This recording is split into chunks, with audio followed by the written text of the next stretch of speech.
बिस्मिल्लाहिर्रहमानिर्रहीम। पुरान तुहाडी गल दे नाल मैं जहांगीर मिनास ते अज जनाब तुहानूं दो गल्लां दस्सीए नवीं जिहड़ी डिवेलपमेंट हो गई सियासी।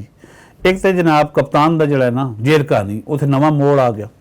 कप्तान नूं जिहड़ा ट्रांसफर किया गया ने दूसरे कमरे दे विच, क्योंकि वो बड़ा मुश्किल कमरा आया सी, वो बड़ी मुश्किल उन्होंने रात गुजरी और मंजी आई को नहीं, जिहड़ी चारपाई है जिसनूं पंजाबी दे विच मंजी कहने हैं। ऐ नहीं मंजी ठोक गई, वैसे इन्हां दी भी मंजी ठोक गई है।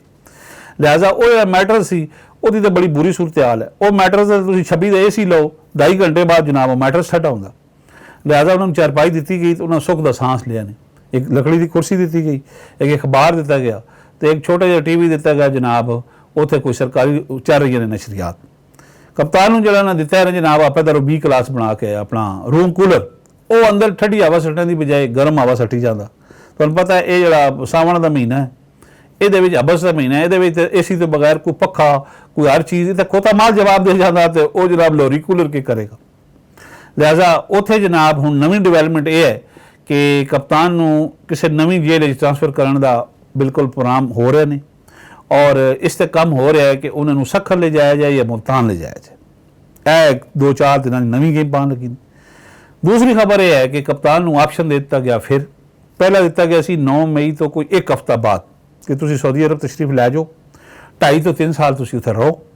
क्यों तुहानूं पता है सऊदी अरब दे विच सोशल मीडिया अखबार वीलागर कोई सिस्टम नहीं है। उत्थे तो एक सरकारी TV है, अल्लाह खैर सला जुमे दी और ईद की नमाज दी खबरां ने या फिर शाह दे फरमान दी खबरां ने। उत्थे तो इमाम खबरां नूं भी जिहड़ा खुतबा मिलता है वो प्री प्लान लिखिया है जनाब, वो तो शाही फरमान तो आंदा है वो पढ़ दिंदा है। लिहाजा उस वक्त तक कप्तान ने कहा जी मैनूं तुसीं यूरोप भेज दो, मैं सऊदी अरब नहीं जा सकता। तो हुण फिर जिहड़ा गुज़श्ता रात उन्होंने ऑप्शन दे दिता गया और हुण उन्होंने ना इकरार किया तो ना इनकार किया। क्यों उन्होंने इस चीज़ पर गौर कर रहे हैं और उहदे विच एग्रीमेंट यह है कि 2.5 तो 3 साल तुसीं उत्थे रहना, कोई तुहाडे कोई लिजान लोगों ना खताब कोई ट्विटर म्यूटर वाला कोई खाता नहीं होएगा। उस तो बाद जनाब तुहाडे तां असीं सोचांगे कि तुहानूं पाकिस्तान तुसीं आ जाओ या यूरोप चले जाओ। तो कप्तान इस ऑप्शन तक गौर कर रहे क्योंकि उस अपने मुकला नूं कहा कि यार सूरत हाल जेल की बड़ी बुरी है, मैनू इतों किसी तरीके नाल रेस्क्यू करो, किसी होरी जेल लै जाओ। ये शायद तुहानूं मैं दस रहा कि उन्होंने इलम है ये नहीं है कि उन्होंने सकर और मुल्तान ले जाने वास्ते भी प्लानिंग हो रही है।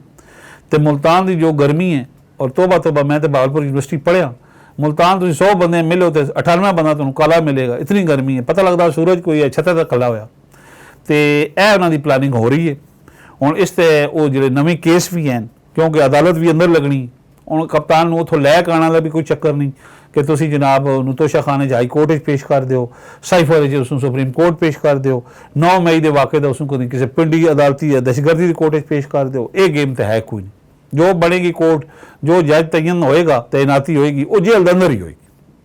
दूसरी खबर यह है कि कप्तान नूं जनाब अर्दली मिल गया, मर्जी की हांडी पक रही है। कल उन्हें कद्दू पकवाए और ठंडी सब्जी है ज़ाहिर कद्दू खाओ तो गर्मी नहीं लगती।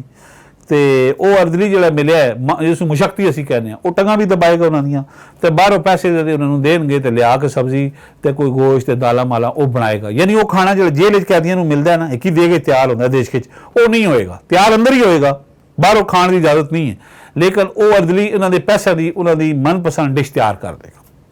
तो कप्तान की थोड़ी तबीयत भी कल खराब सी, डॉक्टर ने चैक किया, डॉक्टर उत्थे 2 ने और वक्तन फक्तन चक्कर लाते हैं, उन्होंने बाहर के जाते हैं। हाँ ये करते हैं कि दिहाड़ी जिले कप्तान सौंदा है उसले उन्होंने डिस्टर्ब नहीं करते, तो शाम को उसको फिरते रहते हैं क्योंकि वो 2:30-3 बजे तक उन्होंने मामूल है, रात को वो लेट सौंदे हैं नमाज पढ़ के।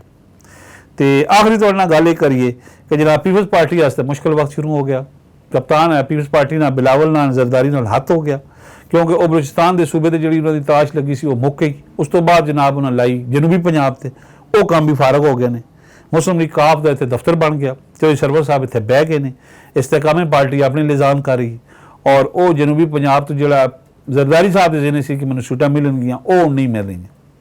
एक सीट है जनाब राजा परवेज सिंह साहब वाली, तो 1-2 होर सीटां उन्होंने आ जान था आजन यूसुफ गिलानी की शायद मुल्तान तो आ जाए।